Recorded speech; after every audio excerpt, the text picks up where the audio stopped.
स्वागत दोस्तों, आगे के साथ आगे सामने मौजूद हैं सबसे पहले सबसे बड़ी बताएंगे दोस्तों। बिहार के नेता तेजस्वी यादव इंडिया गठबंधन के सारे दिग्गजों के साथ आखिर क्यों दिल्ली पहुंच रहे दोस्तों बताएंगे। राहुल गांधी के साथ में करने वाले हैं एक बड़ा प्रोग्राम दोस्तों। उसके बाद बिहार में लॉन्च होगा जोरदार तरीके का कैंपेन। इसी के साथ में वोट चोरी के खिलाफ कांग्रेस पार्टी के नेता राहुल गांधी की ओर से एक मिस कॉल नंबर जारी किया गया है दोस्तों। देश भर से समर्थन जुटाने की बड़ी जानकारी सामने आ रही है। इसी के साथ में बताएंगे कहां पर कांग्रेस पार्टी ने 15 लाख युवाओं को अपनी पार्टी में जोड़कर तहलका मचा दिया है दोस्तों। यहां तक कि भारतीय जनता पार्टी के मुख्यमंत्री के गढ़ में भी 74,000 से ज्यादा लोग कांग्रेस पार्टी में शामिल हो गए हैं दोस्तों। इसी के साथ में एक एक करके चलेंगे आज की सारी बड़ी अपडेट। लेकिन उससे पहले अगर आप भी मानते हैं कि बिहार विधानसभा चुनाव में सत्ता परिवर्तन होने से कोई नहीं रोक सकता और बदलाव होकर रहेगा, तो इस वीडियो को लाइक करके लाल बटन दबाकर चैनल को सब्सक्राइब करके बेल आइकन दबाकर कमेंट बॉक्स में अपनी राय जरूर लिखिएगा दोस्तों। ज्यादा से ज्यादा वीडियो को शेयर कीजिएगा ताकि पल पल की पूरी अपडेट आप लोग तक लगातार पहुंचते रहे दोस्तों। चलते हैं सबसे पहले सबसे बड़ी बिग ब्रेकिंग न्यूज अपडेट की तरफ दोस्तों, जहां पर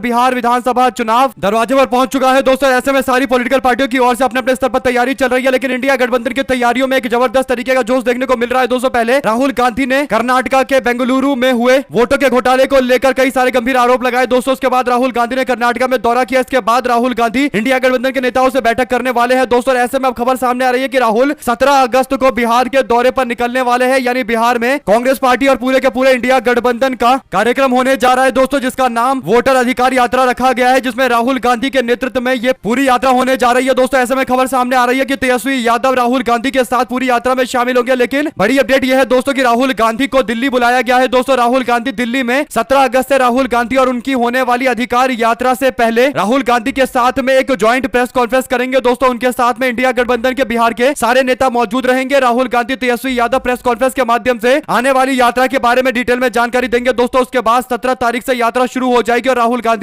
उस यात्रा का नेतृत्व करेंगे। तेजस्वी यादव राज्य में सबसे बड़े चेहरे के तौर पर उभरेंगे दोस्तों। तो कुल मिलाकर दोनों नेताओं ने फैसला लिया है कि बिहार में करवाए जा रहे एसआईआर और कर्नाटका में हुए वोटों के धांधली के मामले को जोड़कर बीजेपी को चौतरफा घेरा जाएगा दोस्तों। आप लोग अपनी राय जरूर लिखकर बताएगा। ज्यादा से ज्यादा वीडियो को शेयर कीजिएगा अगर आप भी मानते हैं कि राहुल गांधी अब फुल फ्लैश बिहार के कैंपेन में जा रहे हैं और ये अच्छे संकेत है इंडिया गठबंधन के लिए। तो अपनी राय जरूर लिखकर बताएगा दोस्तों। ज्यादा से ज्यादा वीडियो को शेयर कीजिएगा ताकि पल पल की पूरी अपडेट आप लोग तो लगातार पहुंचती रहे दोस्तों। चलते हैं एक और बड़ी अपडेट की तरफ, जहां पर चुनाव आयोग राहुल गांधी को नोटिस जारी करके बोलता है कि एफिडेविट में लिख कर दो, यानी शपथ पत्र दो की जो आंकड़े आप दे रहे हो सही दे रहे हो। शपथ पत्र बार बार मांगा जा रहा है दोस्तों, यानी राहुल गांधी को कोई छोटा मोटा नेता समझने की कोशिश की जा रही है, जबकि राहुल गांधी नेता प्रतिपक्ष है दोस्तों। उनके बयानों में अपने आप में शपथ है। अगर राहुल गांधी नेता प्रतिपक्ष है, उनके आरोप इस बात को लेकर है कि जो आंकड़े चुनाव आयोग ने दिए हैं उन्हीं आंकड़ों में से वो घपलेबाजी के बारे में जानकारी दे रहे हैं दोस्तों और एक बड़े फ्रॉड की ओर इशारा कर रहे हैं। तो चुनाव आयोग को अपने आंकड़ों में देखना चाहिए कि राहुल गांधी कौन कौन से सबूत दे रहे हैं। आखिर आंकड़े तो चुनाव आयोग के हैं, इसके बावजूद राहुल गांधी से शपथ पत्र देने के लिए बोला जा रहा है दोस्तों। इसका मतलब राहुल गांधी को डराने की कोशिश की जा रही है कि आप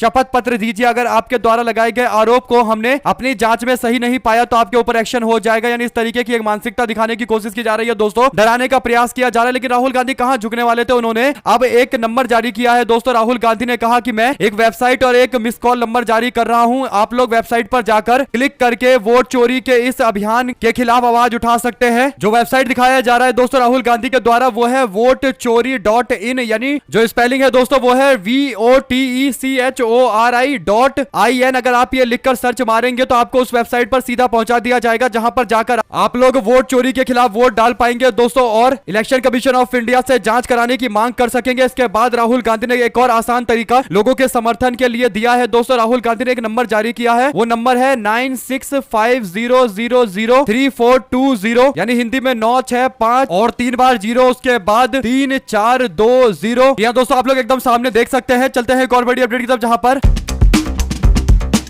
मध्य प्रदेश में युवा कांग्रेस को एक नई ऊर्जा मिलती दिखाई दे रही है दोस्तों। पार्टी की ओर से पूरे राज्य भर के अंदर अपना अभियान चलाया गया था, सदस्यता अभियान चलाई गई थी, ज्यादा से ज्यादा लोगों को जोड़ने का प्रयास किया गया था दोस्तों। युवाओं के बीच में कांग्रेस पार्टी की पहुंच बनाने के लिए ये जो कार्यक्रम लॉन्च किया गया दोस्तों, इसमें पार्टी को छप्पर फाड़ समर्थन मिला है पूरे राज्य भर के अंदर, यानी पूरे मध्य प्रदेश में कांग्रेस पार्टी को अब तक 15 लाख नए युवाओं ने ज्वाइन किया है दोस्तों, यानी कांग्रेस पार्टी में शामिल हो गए हैं। आपको बता दें कि भारतीय जनता पार्टी के मुख्यमंत्री यानी पर्ची से मुख्यमंत्री बने मोहन यादव के गृह नगर उज्जैन उज्जैन से सबसे ज्यादा 74,000 युवाओं ने कांग्रेस पार्टी की सदस्यता हासिल की है। वहीं पर कांग्रेस पार्टी के वरिष्ठ नेता और पूर्व मुख्यमंत्री कमलनाथ के प्रभाव क्षेत्र छिंदवाड़ा के अंदर 3,287 युवा कांग्रेस पार्टी में शामिल हुए हैं। दोस्तों सबसे कम नंबर 3,287 का है, वरना सबसे ज्यादा नंबर तो मुख्यमंत्री के क्षेत्र में है कांग्रेस पार्टी का। तो इससे पता चलता है कि कहीं ना कहीं युवाओं के बीच में कांग्रेस पार्टी जबरदस्त तरीके से लोकप्रिय होती जा रही है। दोस्तों पार्टी ने सबसे बड़ा बदलाव किया था और यहां पर युवा नेतृत्व को आगे किया था राहुल गांधी के नेतृत्व में। मध्य प्रदेश के अंदर अब जीतू पटवारी पार्टी के सर्वोसर्वा है दोस्तों, और एक युवा नेता होने के कारण कहीं ना कहीं बड़ी संख्या में युवाओं को आकर्षित कर रहे हैं और इस तरीके का अभूतपूर्व समर्थन मिलने से कहीं ना कहीं पार्टी के अंदर एक जबरदस्त तरीके का उत्साह है। दोस्तों आपकी क्या राय है पूरे मामले पर लिखकर जरूर बताएगा। चलते हैं एक और बड़ी अपडेट जहां पर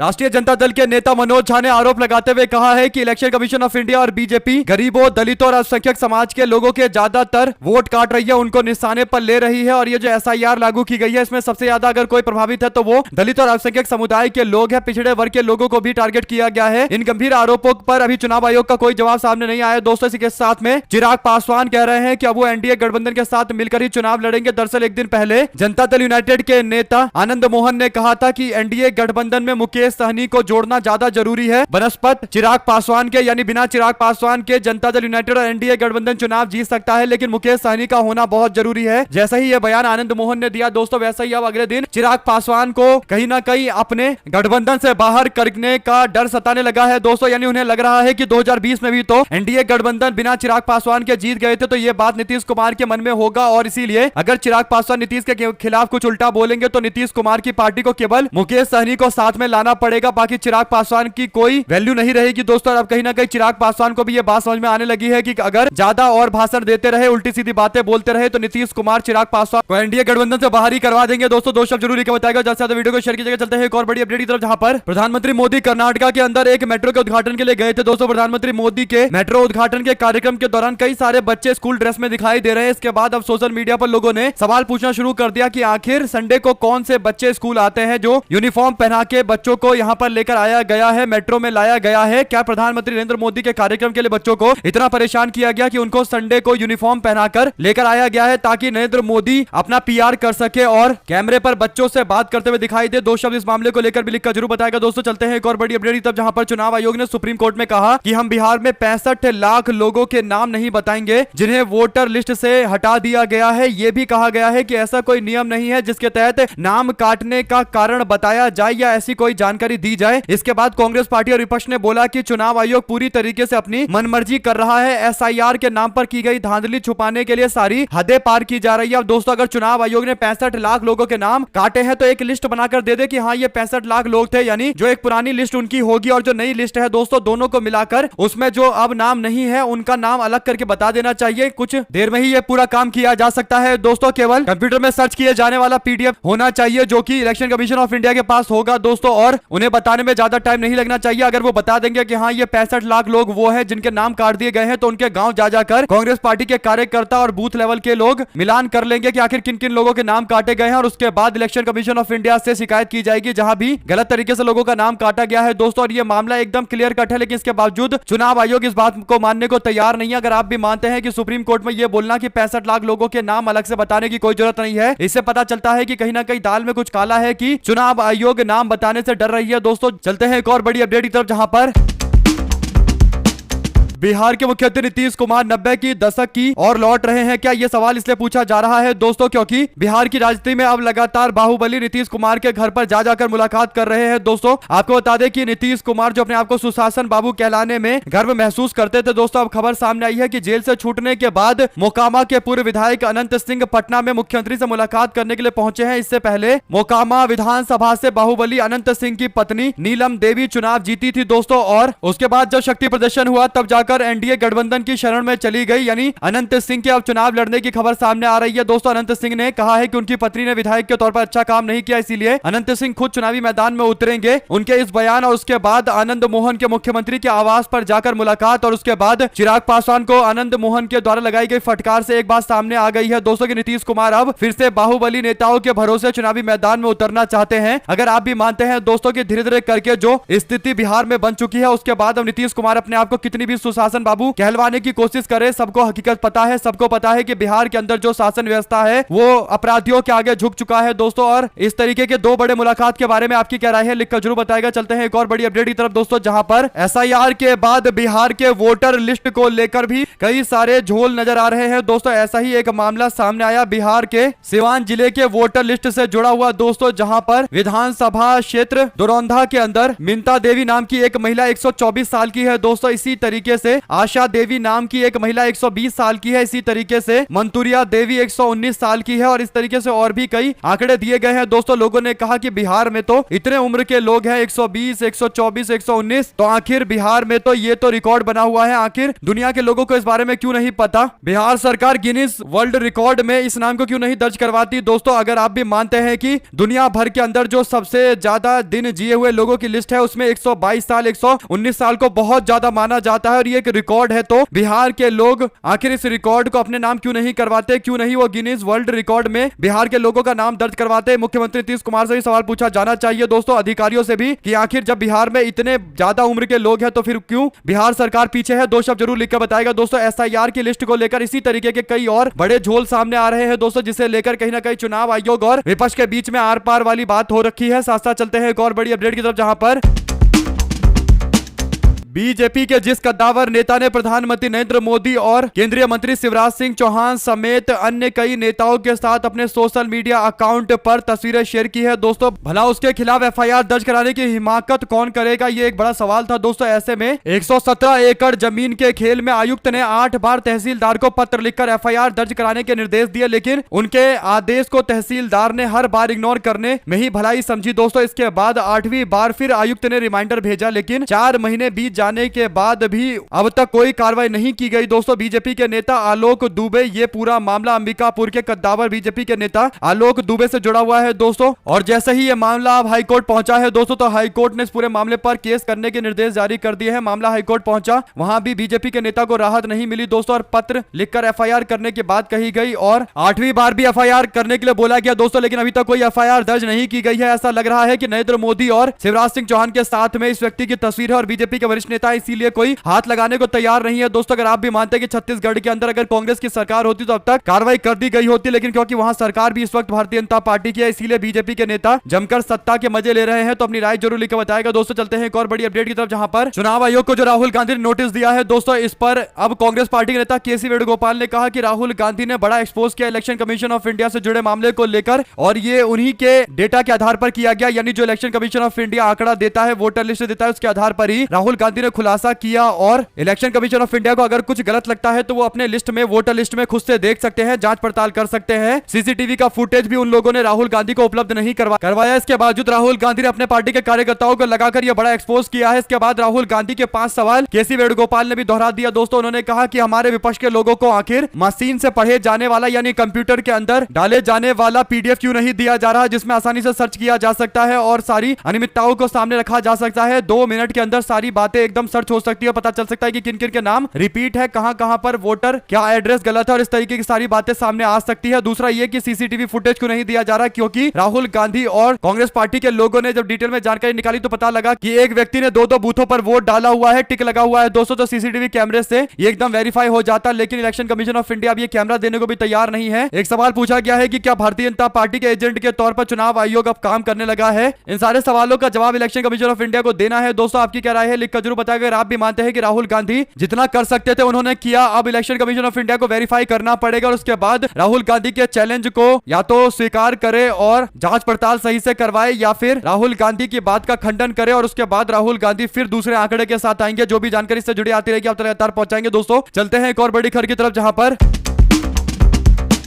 जैसे ही बिहार में प्रियंका गांधी एक्टिव हो रही है दोस्तों, वैसे ही अब उनके पति रॉबर्ट वाड्रा को लेकर ईडी ने एक बड़ा दावा किया है। आपको बता दें कि एनफोर्समेंट डायरेक्टरेट यानी ईडी ने गुरुग्राम के एक जमीन सौदे को लेकर आरोप लगाते हुए मनी लॉन्ड्रिंग की बात कही है दोस्तों। 58 करोड़ रुपए की अवैध आय प्राप्त की है, इनकम प्राप्त की है रॉबर्ट वाड्रा ने, यानी प्रियंका गांधी के पति को लेकर यह आरोप ईडी ने लगाया है दोस्तों। हालांकि प्रियंका गांधी इन बातों से बिल्कुल भी बैकफुट पर जाने वाली नहीं है। उन्होंने एकदम स्पष्ट कर दिया है कि उनकी लड़ाई लगातार जनहित में जारी रहेगी, और अगर आप भी मानते हैं कि राहुल गांधी के द्वारा चुनाव आयोग से पूछे जा रहे सवालों के बीच इस तरीके का जो एक्शन हुआ है, इससे एक बात स्पष्ट हो गई है कि कहीं ना कहीं भारतीय जनता पार्टी के पास जवाब देने के लिए कुछ नहीं है, तो वो मुद्दे से कहीं ना कहीं भटकाने की कोशिश कर रहे हैं। दो शब्द जरूर लिखकर बताइएगा दोस्तों। और आप इसे किस तरीके से देखते हैं? क्या प्रियंका गांधी को डराने की कोशिश की जा रही है? चलते हैं एक और बिग न्यूज अपडेट की तरफ दोस्तों, जहां पर देश भर में चुनाव आयोग के कार्यशैली को लेकर सवाल खड़ा हो रहा है दोस्तों। ऐसे में चुनाव आयोग पर वोटर लिस्ट में फर्जी वोटरों के नाम होने का आरोप लगने के बाद अब देश की राजनीति में अलग अलग तरीके की प्रतिक्रिया आई है। एक दिन पहले एनसीपी के वरिष्ठ नेता शरद पवार ने दावा किया था कि उनसे दो लोगों ने 160 सीटें जिताने का ऑफर दिया था, मुलाकात की थी और उन्हें पहले नहीं पता था इसके बारे में। लेकिन अब जो जानकारी आ रही है कहीं ना कहीं काफी ज्यादा गंभीर मामला नजर आता है। अब संजय राउत ने भी दावा किया है कि 2024 में महाराष्ट्र के विधानसभा चुनाव से पहले दो लोगों ने उद्धव ठाकरे से मुलाकात की थी और 60 से 65 सीटें मुश्किल सीटों पर ईवीएम के जरिए जीत सुनिश्चित करने का वादा किया था। संजय राउत ने दावा किया कि लोकसभा चुनाव के दौरान भी यही लोग ठाकरे जी से मुलाकात करने के लिए आए थे। महाराष्ट्र की 48 लोकसभा सीटों में से 30 पर महागठबंधन की जीत का हवाला देते हुए उन्होंने कहा कि उद्धव ठाकरे ने चुनावी प्रक्रिया लोकतंत्र में अपनी आस्था व्यक्त करते हुए उनसे मुलाकात करने से मना कर दिया था। इससे पहले शरद पवार का भी दावा है दोस्तों, और दोनों नेताओं ने जो ये दावा किया है इसका दूर तक असर हो सकता है। इस पूरे मामले पर अब कहीं ना कहीं जांच भी बिठाई जा सकती है। जो भी जानकारी आएगी दोस्तों आप तक लगातार पहुंचाएंगे, क्योंकि ये जो खुलासा हुआ है दोस्तों काफी सनसनीखेज खुलासा है और स्थिति इतनी जल्दी संभलने वाली नहीं है, इतनी जल्दी बात बनेगी नहीं और घमासान जारी रहेगा। चलते हैं एक और बड़ी अपडेट की तरफ दोस्तों, जहां पर